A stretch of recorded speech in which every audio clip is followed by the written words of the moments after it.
What we're going to discuss now is really when you try to set up a chair or an institute such as Hospinnomics, and you're in charge of it after a certain process, you realize that it is actually very difficult to get academics to work on these topics, because obviously it is not so easy to produce good academic papers out of some of the research which is very applied. And actually in the previous session we did address this issue already. And I think payment for performance is the standard tool that economists have found in the past to generate incentives for performance. And so I just thought it would be interesting for us to discuss the relevance of financial incentives to bring economists from an academic background to work on applied research and work on policy issues. And this, interestingly, was the most controversial issue that we actually came up with in the benchmark study. We tried to identify a number of levers to ensure that economists with an academic background would be working with policy-oriented policy analysts, for example. And there were many suggestions that were made, which in fact we implemented in terms of the governance, in terms of the type of interaction in a workshop. This workshop has actually been designed to ensure interaction, following some of the very good suggestions that were made, for example, by Eric. And what people didn't seem to agree on, paradoxically, is on the use of financial incentives.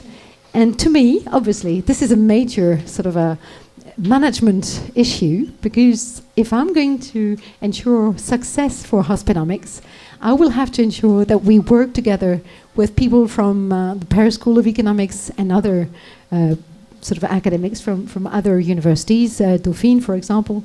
And so I thought it would be interesting to take a short time to discuss the issue of financial incentives, having the benefit of the presentation that was made by Marisa Meraldo, which showed that there are pros and cons. But interestingly, when economists are asked whether we should enforce incentives to have policy-oriented research, they're interestingly not so keen. So it made me think of a say in English, which is, when you want to know if a restaurant is good, you want to make sure that the chef actually eats in the restaurant. And with a nice English accent, you would say, "Est-ce que le chef de la maison mange ici?" And if he does eat here, then you will obviously go to this restaurant. Well, the same applies here. We've been wondering whether we should or not implement financial incentives for doctors, for hospitals. We can also wonder whether there is sense in implementing financial incentives for economists to perform policy-oriented research, or is this not a good lever? So that's the question for today. And because I like Virginia Woolf, I just thought I would phrase it exactly as I liked, which is, who's afraid of financial incentives? Well, it may well be economists. And this is one thing we'll try to find out from our panelists. And I thank them very much for having accepted to join the panel on this highly dangerous issue of financial incentives. We found out that there are dangers in research from the previous session. And some people are daring, and I have to my right Ilf Bencheikh, who's a representative from JPAL.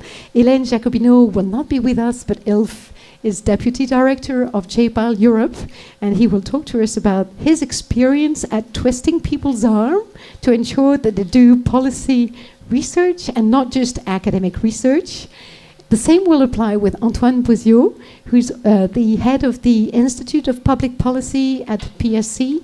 These two institutions are the ones with which we are hoping to work very closely. Antoine will be speaking about his approach to arm twisting.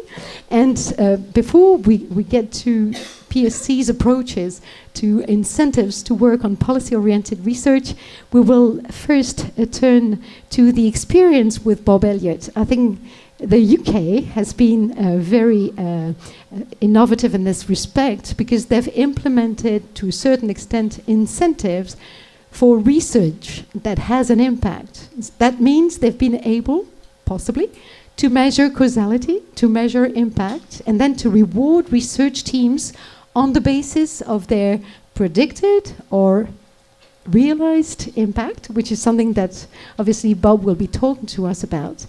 And finally, Alberto Holly will be telling us of real-life experience at setting up the Institut IEMS, whom most of you know at Lausanne. That was the very first institute that attempted in Europe to bridge the gap between decision makers and economists, academic economists. And I think definitely Alberto's experience, which will be speaking from the heart, will be very important to us. Delighted to be here, and my reservations about your choice of name are, of course, completely withdrawn at this stage when I realise what a successful venture it's going to be. Very close to it, right. Well, Lise has taken away both the podium and my overhead, so I now have to sit here and speak to my notes. What I want to talk about is the following, really, on Andrew's arguments. Andrew had been advocating the allocation of funding according to objective criteria. I think there are two audiences in this room. One is essentially our clinical colleagues, our physician colleagues who are in universities and much of the in hospitals, and much of the discussion has been aimed at incentivising the production of output in hospitals. Now it's the turn for the other community to actually discuss whether or not it's possible to incentivise production by the research community in universities. And that's something that we've been doing in the UK for a number of years now. You may be familiar with something called the Research Excellence Framework. It's gone under two names. It has now changed, the Research Excellence Framework. 2014, we're trying to judge the excellence of that research, both in terms of the output that is produced and the impact of that output. And it's that latter dimension that I want to talk about. And I'm sure you can understand the drivers of the reasons for wishing to incentivize, to measure, and to reward impact. It is that we are all accountable for public funds. We know that the directors of the research funds, the main funding bodies, the medical councils, have to engage in dialogue with ministers as to what value the public is obtaining for the funds that they are allocating to both medical and more general research. And we need to assist them to make those arguments. And the second driver is, of course, trying to push for greater and greater and more research excellence. And understanding that the excellence of that research is not just our own peers' evaluations of the quality of the output that we're producing, but also the uses to which that output is put. And that's what we're doing in the UK at this time within this research excellence framework. Now, I'm sitting on one of the panels that is actually judging the output of something called public health, health services and primary care. Over this last year, I've been reading some 500 articles, many impact statements. I stepped down from being the director of something called the Health Economics Research Unit in Aberdeen to a 40% post, and I'm jolly glad I did that because the other 60% is spent on the Research Excellence Framework, reading those articles and reading something called impact statements. Now, the reason that I wanted overheads is because I want to explain to you exactly how it is that we're doing that.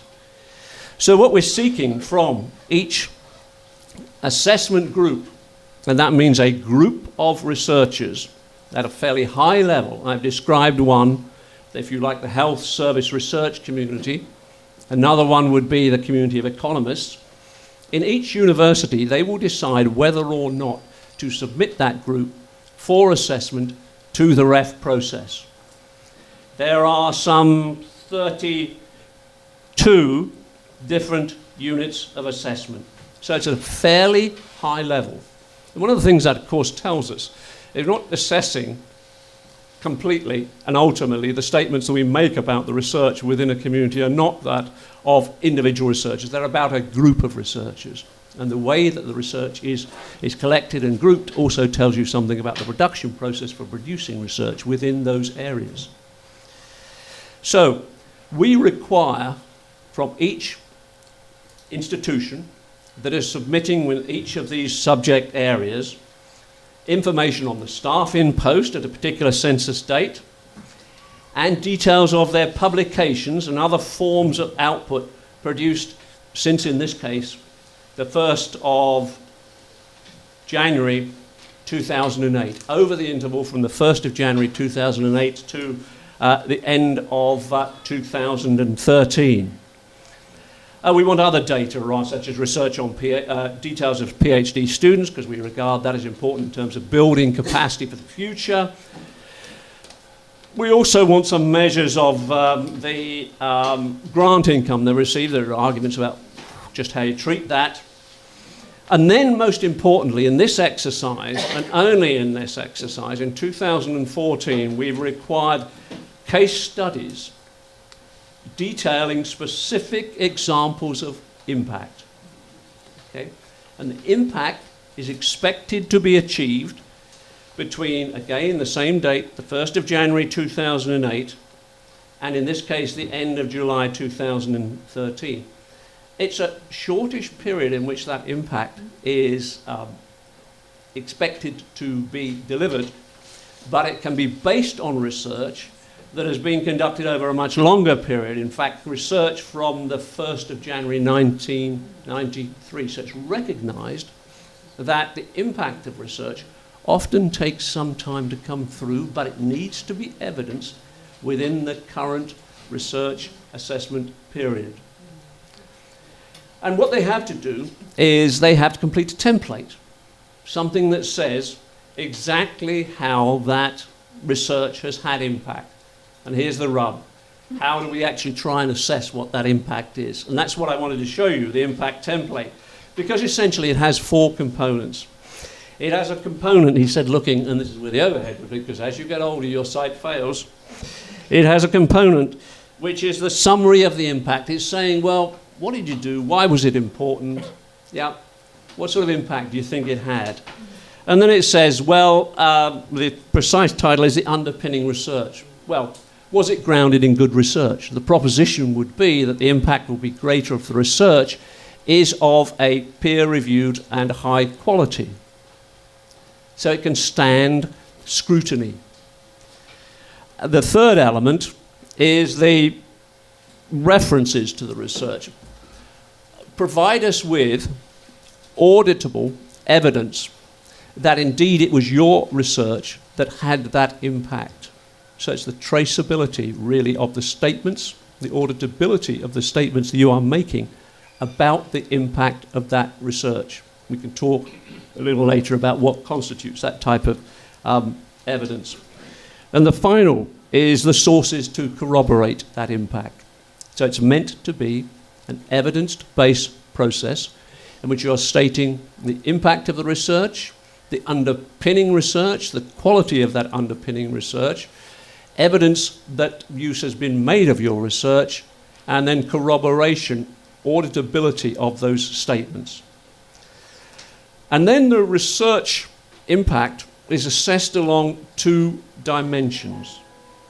Its reach, that's the spread or the breadth of influence or the effect on the relevant constituencies.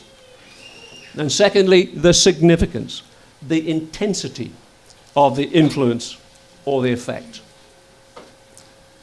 And then, as in the rest of the exercise, each of those impact statements, as is in another part of the exercise, each of the pieces of output that the researchers have submitted is then graded according to a star rating, from 4-star outstanding through to 3-star very considerable, 2-star considerable, and down to 1 recognised but modest, and 0 unclassified. And that grading system runs throughout the whole of the research excellence framework. there's a second element to judging impact, and that's something called an impact template. And the impact template asks you, or the submitting institution, really to describe the mechanisms by which, how it has sought to ensure impact. So how the researchers have engaged or developed relationships with the policy community, how they've supported and enabled staff to achieve impact, and then how they're shaping and adapting their plans to ensure that they continue to contribute in that way in the future. So this is the forward-looking bit.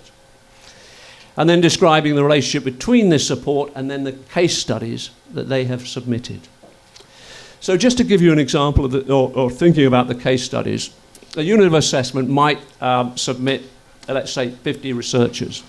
And each of those would, for another part of the assessment process, provide 4 publications for assessment, and that is the determinant, that assessment of the quality of the output from those researchers.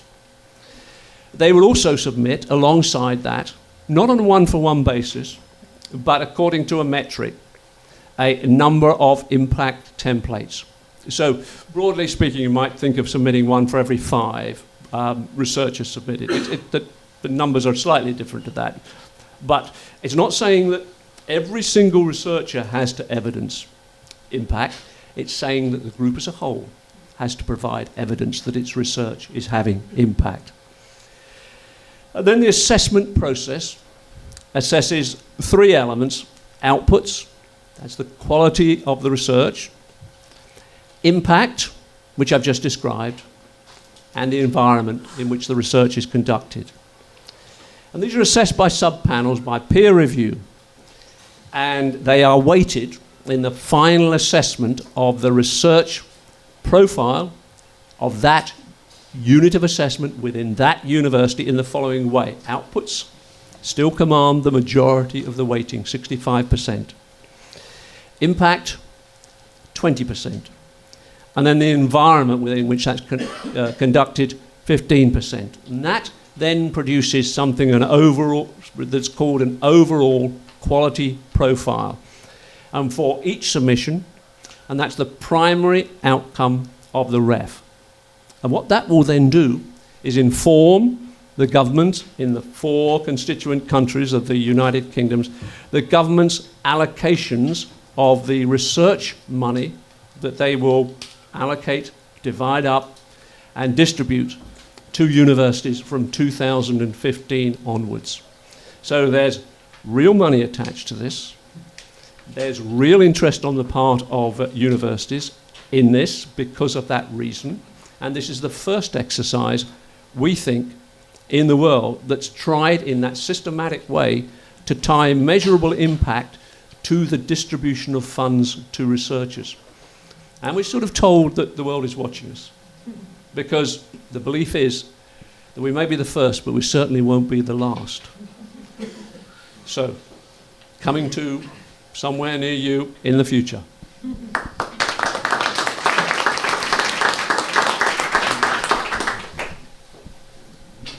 Thank you very much, Bob, for keeping to the time and really giving us very private information as to how we will be assessed in the future.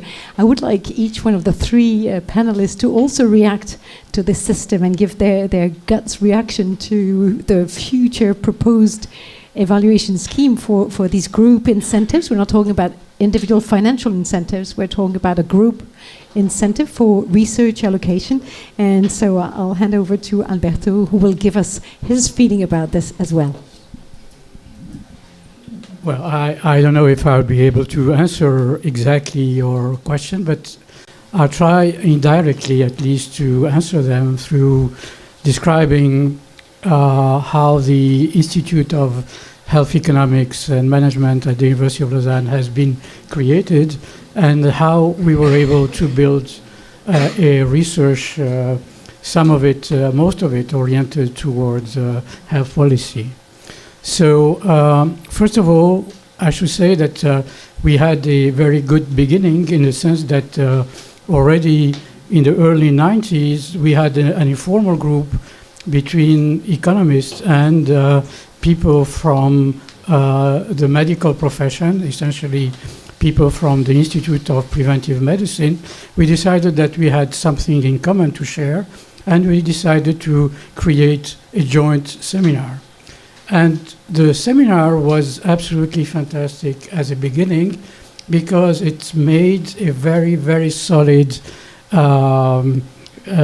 institution in the end, where interdisciplinary work was at the beginning a very clear objective, and it had to work. And you see that doing research oriented toward health policy is also an outcome of this collaboration that we had. So really my first, one of my first point is interdisciplinary work with people in the medical profession is absolutely essential, because we know how to deal with production function, but we don't know very much what to deal with the product itself and the input. So that's absolutely essential. And this allowed to do some interesting applied work towards policy-oriented. And it was very funny, because it really worked very well. I take 1 minute to describe it, but it's a system in which someone from the other area would explain a paper. So, for instance, people in medicine will explain a paper in economics in the seminar. And then, of course, there was a question to be raised. And then it became a very solid thing where we had in common the same type of idea or the concept were very well, we had them, we understood them well. So the thing is that with the time, we created an institute which meant to essentially for research in health economics and management. I should say that the management part was very small, so which was a criticism. But the following this original idea, right from the beginning, it was financed by the university hospital. The original money came from the university hospital, where the Faculty of Medicine is also located, and also it was the Faculty of Economics. So at the beginning, right at the beginning, the Institute was set up in collaboration with the hospital, the Faculty of Medicine, and the Faculty of Economics. And this was also very important for the future, in doing research oriented toward public policy. And also we had a group of people, we gathered a group of colleagues of mine coming from abroad, mainly in France, like Pierre-Yves and Brigitte, who from the beginning, they agreed that this was a good idea to be all together and to create a critical mass of researchers who wanted to work in this area. So we had to increase the number of researchers, and how to do that. Of course, we could not depend only on the budget of the faculties, because it's very limited. Each of us would have to pay an assistant at the most, and we wanted to reach a high number of PhD students. So we were able to have either research grants from the Swiss National Science Foundation, which could pay for a 2-year or 3-year a teaching assistant, which would allow him to do a thesis, and part of the thesis was on the topic that we applied for the finance.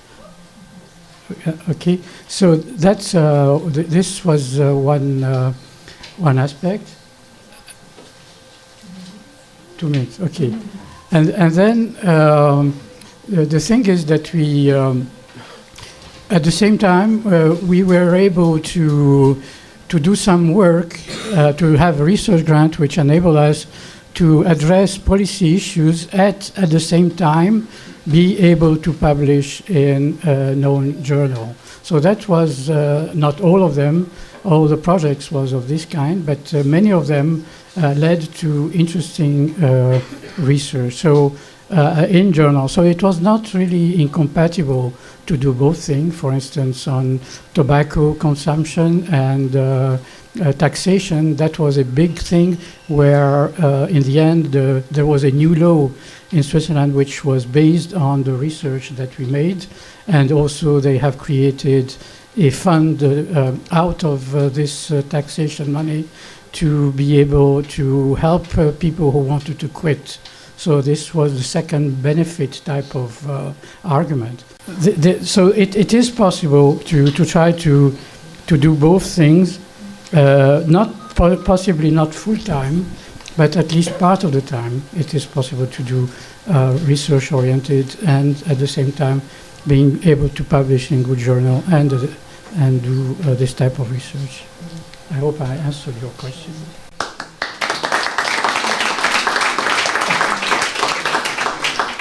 Thank you very much, Alberto, for telling us how you built a trust, because this was one of the major issues that were addressed in the previous session. And so building trust, and another point which you just made, which was also very important in the benchmark study, was to build data sets that were so interesting. And I remember some of the respondents told us that they were so interesting that you actually didn't need the financial incentives, because it was just so interesting to work on these rich data sets that was enough in itself. So I guess that would be your opinion from what I understand. So now I'm going to turn to Ilf to ask his way of twisting arms and also his reaction to the future system to measure sort of research groups' impact and reward impact by allocation of funds. Before going into detail, I would like just to present JPAL in a few words, because you'll understand better what we do. And JPAL is a network of researchers that was launched 10 years ago in Boston at MIT.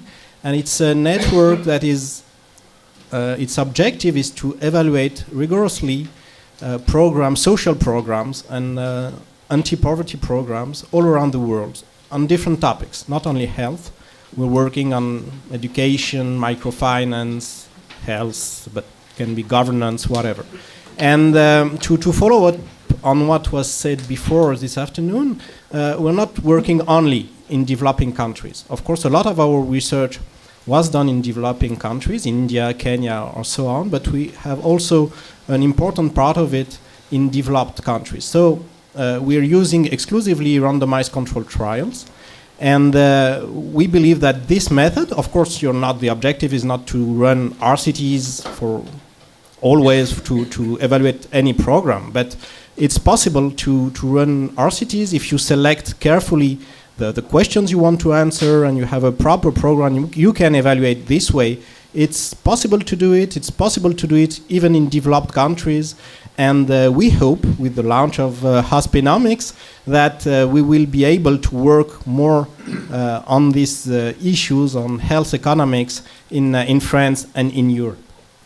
And so that's the method part of JPAL. And last remark, to follow up on what was said before also, is that we are managing, in partnership with the American Economic Association, the RCT registry. So, as was said before, health science is very used to this idea of registering everything, every research you're going to run beforehand, put your hypothesis clear, and then publish the results, whatever they are. And we are trying to do the same in economics, and to have this registry for RCTs run in social sciences. So now there is a website that JPAL is managing, and you can register, whoever, not only JPAL affiliates, can register his research so that to have everything clear from the beginning. So now that I've finished this small introduction, I'd like to try to answer Lise's question on incentives, how to have researchers interested in applied research and in providing information to policymakers. In our case, they are very much convinced, and they already are very willing to play this game and to provide information and to run this kind of research. What they need is not incentive, they need support, they need help. Because, being a researcher, I'm not a researcher, so I can speak freely. It's not an easy job, and most of you know it. You have a lot of administrative work to do, to answer call for proposals, to recruit teams, to of course, to make your research, read a lot of things. And the more a support structure can take off researchers' shoulders, the better it is. So the whole idea of JPAL is not to be only a network of researchers, which is mainly the point, but also to have a support structure that will help researchers to focus on what they do best, which is running good research projects, thinking of, okay, how am I going to measure the impact of this program, trying to have complex designs, trying to measure the heterogeneity of the impact, all these kind of complicated things. But to recruit research managers or to translate their complicated and nice academic papers into a 4-page summary that can be read by everybody and that can be understood by a larger audience, that is not maybe something that researchers are best placed to do. So to provide them with this support on different issues will help them focus on their research and then have a structure that will help translate research into action. And then to use the researcher at the key moments, when you really need to have the person that is knowing everything about the subject. But it's not always the case. And you can do many things without the researcher being directly involved.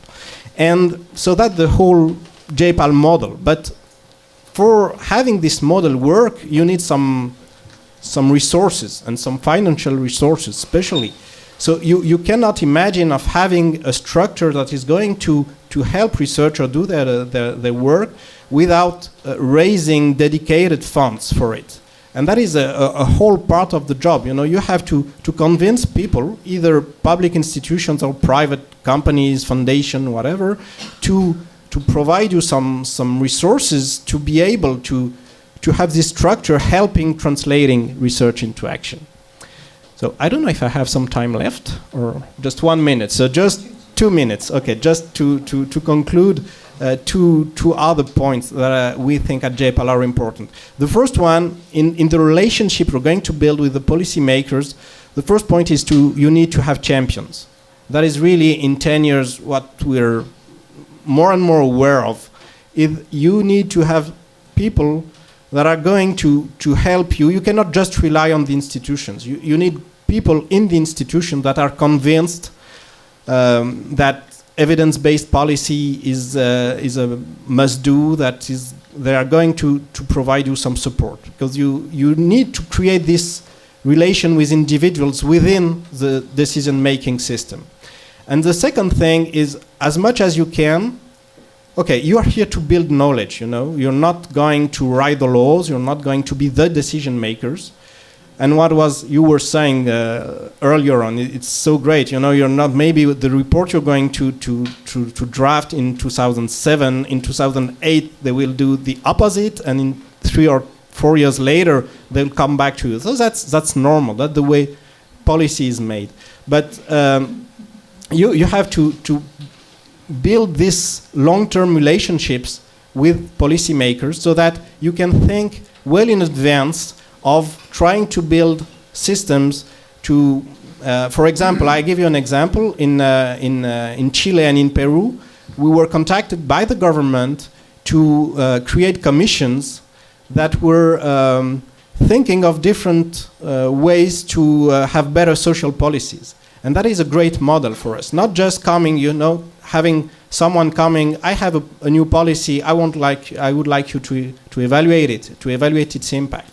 But working beforehand with all the stakeholders, policymakers, people on the field and so on, to try to say, okay, what do we know, what is the state of the art, and what are the different kind of programs and options we could think of, and then try to see how to evaluate them. So if we can be on board from the beginning of the process and of the policy making, it's much more efficient than just coming in the middle or at the end of the process. So basically.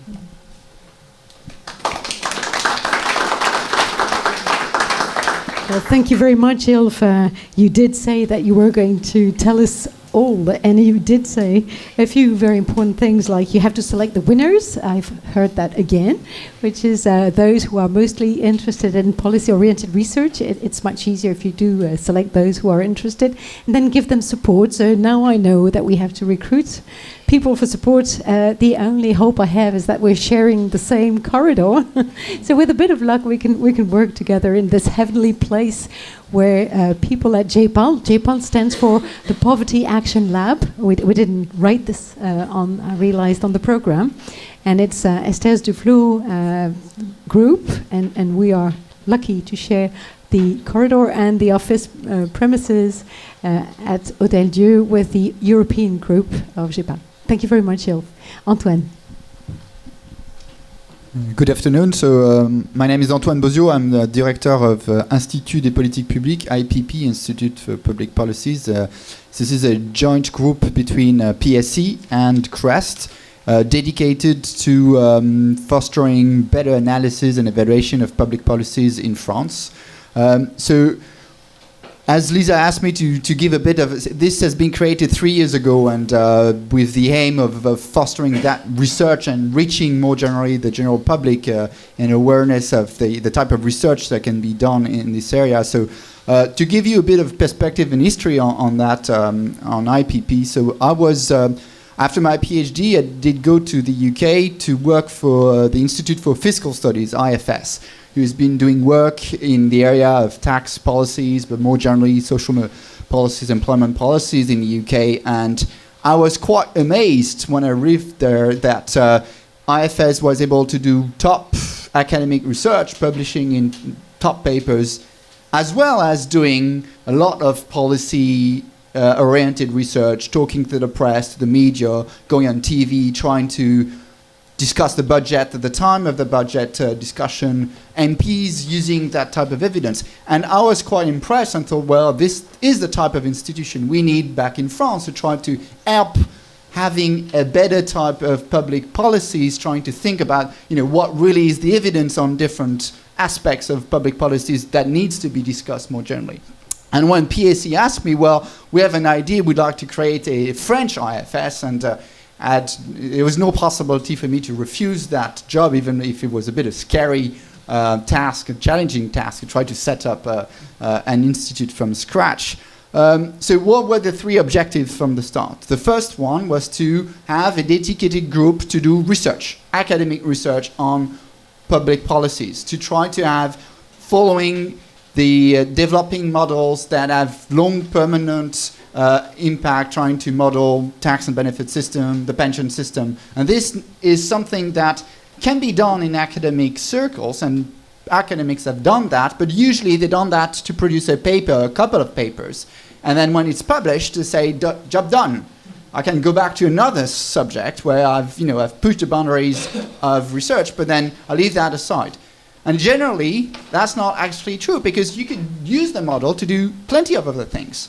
But then it's less interesting for a purely academic environment, economist, then you need to have a team that use the model, develop it for other questions, and answer questions 5 years down the line, which using the same time a framework or model, but for a different type of questions.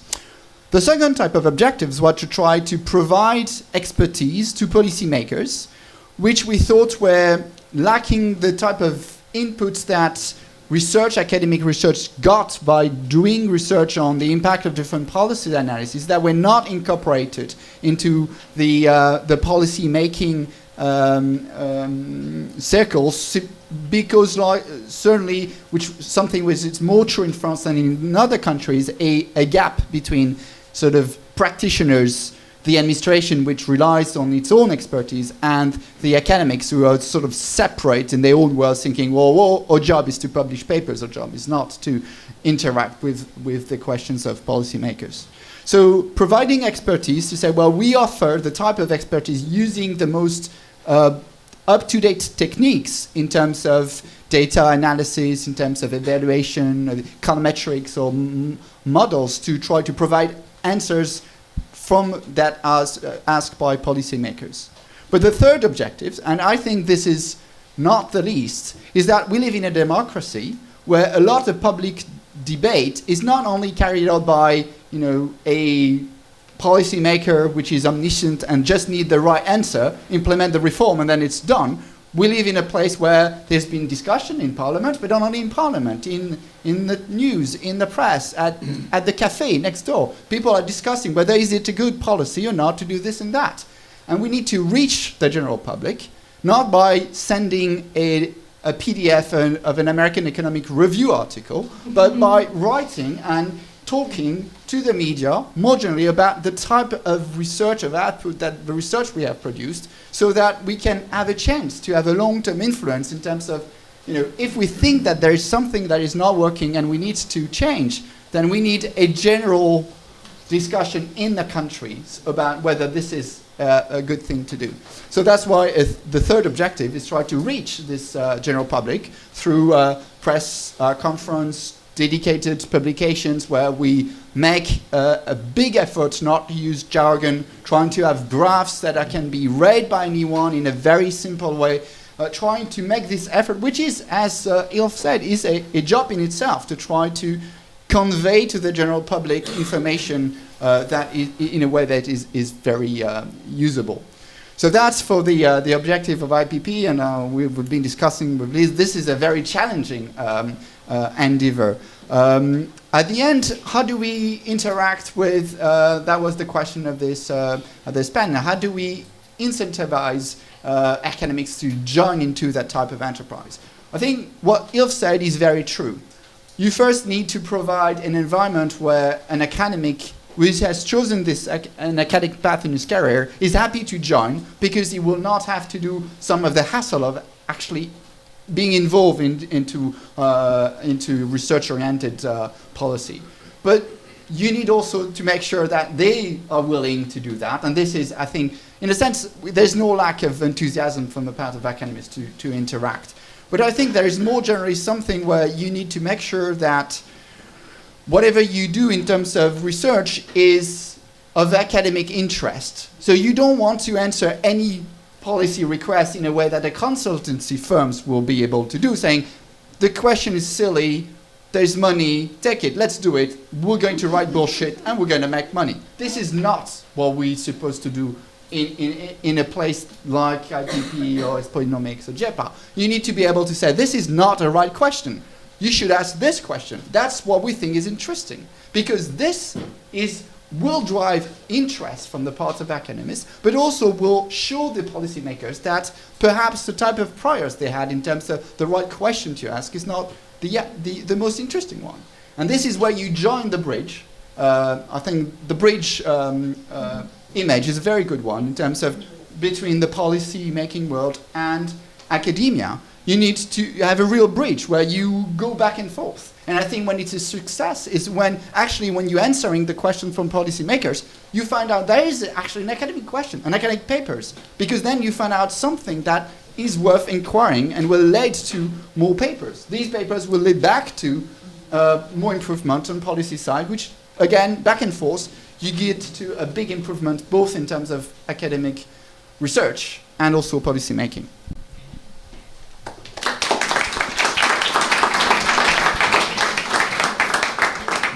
Thank you very much for all the responses that we got around the table. Neither of you really told us whether you'd be keen to have a ref installed at PSC. Fortunately, Pierre-Yves is not listening, so there's no danger. But say if you were to follow the ref and actually implement ref at PSC level, would you object to that, or on the contrary, think that there is mileage in this new system? So to answer that question, so I have so two views. One is that I completely support the fact that we need to have an assessment of what academia is doing in terms of producing an output, and we need to the way we ask any other with the scrutiny with public money in any other field should apply to ourselves. The question is who's going to do the evaluation is, of course, if it's academics doing their own evaluation, it's not that completely easy. But I completely agree with that. A second point is I think that generally in terms of incentivizing impact, there's a big role in public funding of research to fund research that has impact in terms of societal impact. Trying to dedicate funds and time to research that has value for society. Many times this is not the criteria used to fund research. If you do something that sometimes is and we find many times ourselves in that situation, we can write a paper which is very highly technical, but we intimately think this is useless, but this is going to lead to a good publication. We'll do it because it's a good publication, but this is really the type of work that public research funding should try to encourage. Type of research sometimes that replication, for example, of a method or study that's been done in the US, which has led very good results. Well, if you just replicate it on a French data, you won't get a very nice publication. It's already been done first time in another environment, but it's still very useful that we get an answer using that same method on another type of data. So I would definitely think there is a role for the type of research funders to try to incentivize the type of this type of research. Then I would be more skeptical of the type of impact and assessment of impact. I've been to, when I was in the UK, I had to fill this time of these forms of saying what was the policy change of my research done on. How did you feel it? Well, it's very difficult because then you need to think about really, have you changed any laws? Have you changed any pension system? I've been working on evaluating pension system. Well, can I say that I've contributed to any pension reform in France? Well, the answer is no. This has had still impact in terms of the debate of whether we should make any change. But it's very difficult to pinpoint and provide a causal impact in terms of any of research or even group of research has had a real policy impact, because then there are too many layers of there can be good reasons for having no impact. A few weeks ago I had a researcher in my office saying, look, I published in Lancet and 2 New England, so that's the number of points I got, and that's the budget I brought to the APHP.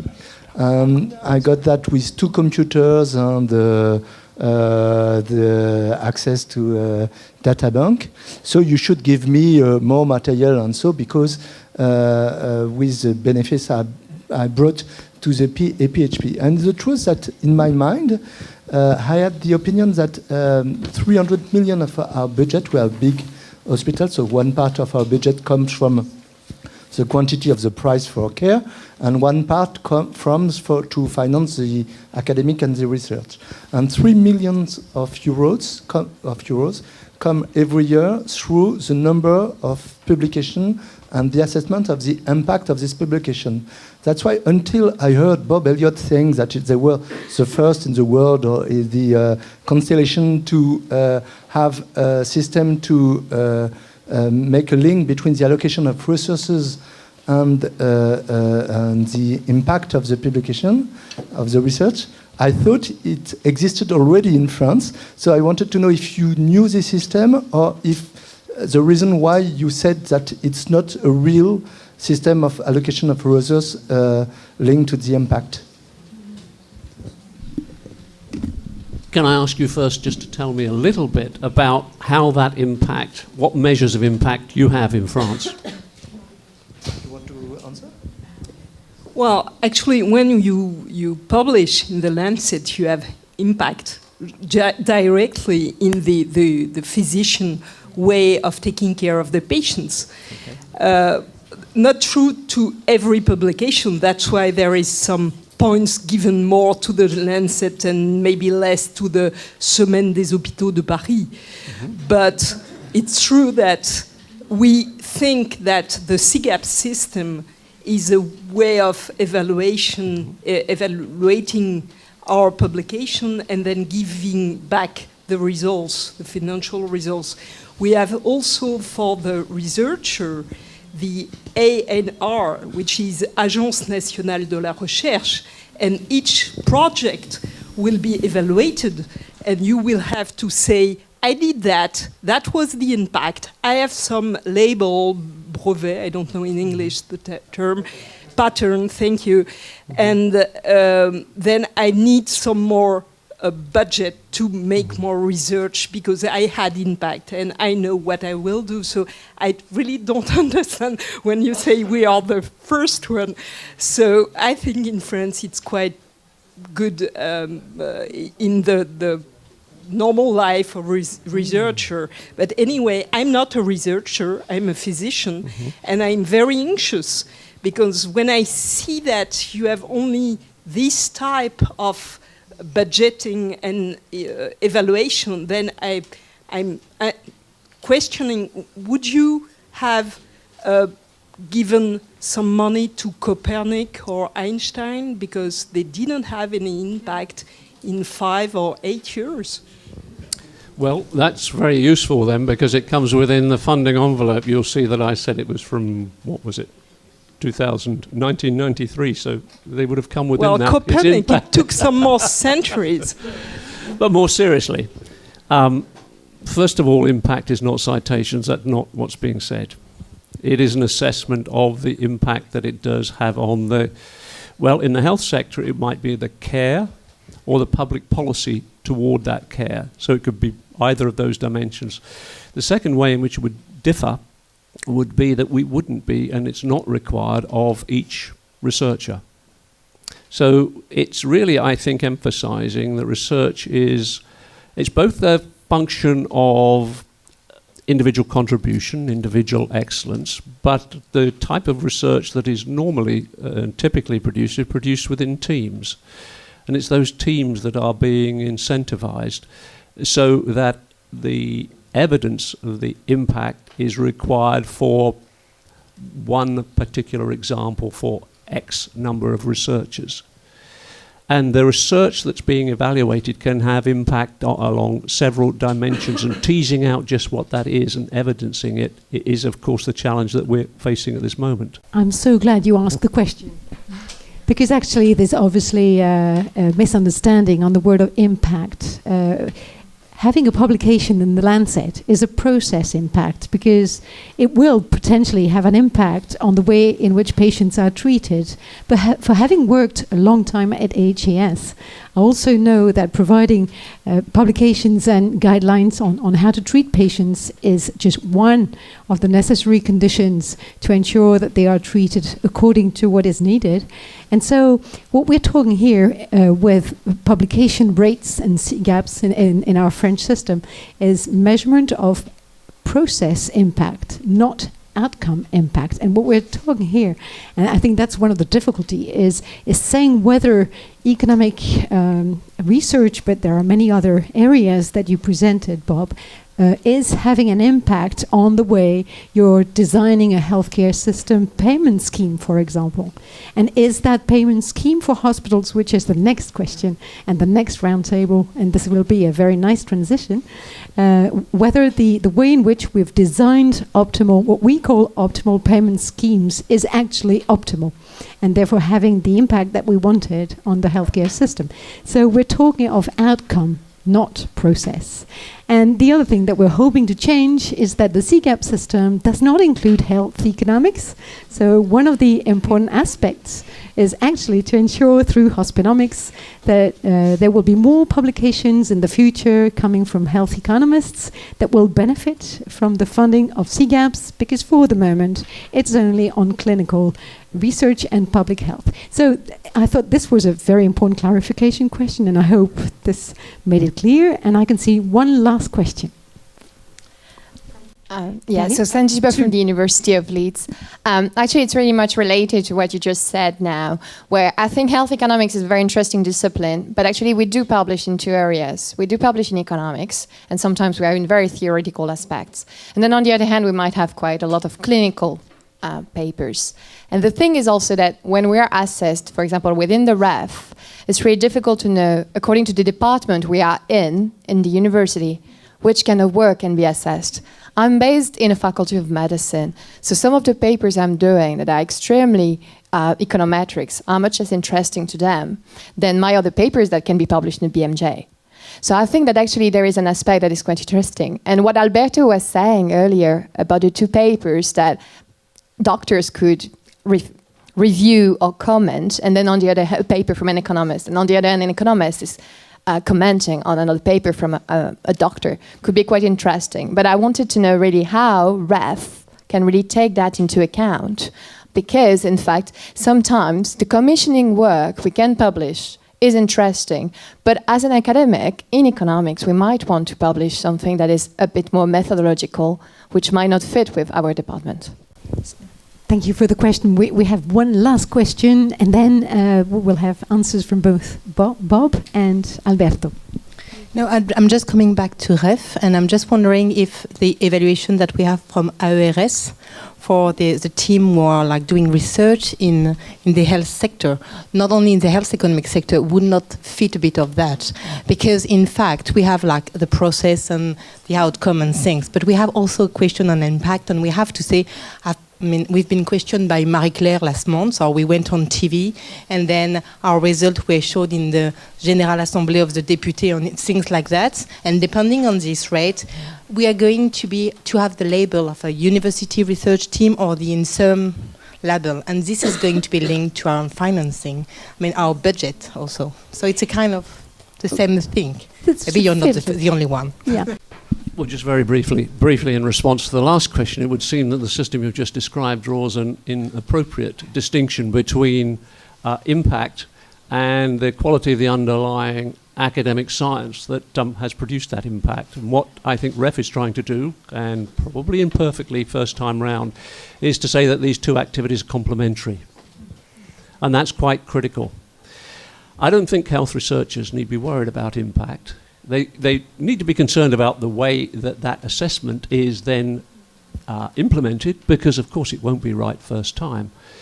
But the contribution of the health community, the health research community towards making a difference is I think, uppermost and clear in most researchers' mind. That's why they're in the business. What I like about impact is I think that it's, and REF, in this present form, is I think it is rebalancing the argument between the pure research, pure theory and applied research. And I come from an economics background in which for a long time I think applied economists were thought of as rather second-class citizens. They couldn't get in JET, basically, and JET was the standard. Now this is saying, well, the money will actually follow the implementation of those theories that you've developed in this journal JET, and their realization in terms of perhaps changing public policy, changing some aspect of the way we do things in our community, and I think that's something for the good. I do appreciate the fact that we should judge some research work is it oriented toward health policy or not, but then there are some limits which we cannot really deal with, which are, first of all, some of the topics have to be on the political agenda. Otherwise, there is no way for you to have an impact on any type of health policy. And one of the work is to put your work into the agenda, the political agenda. And now, when it is on the political agenda, it has to go through so many hurdles, including the parliament, which has to vote finally, that you have absolutely no power to create an impact, because the final impact is about the parliament who will have a vote and to implement or not the proposal that you're making. So I think that you can go up to some point, but you you very hardly be able to judge to qualify the entire work of a researcher by its full impact on the health system. There is some limit to that.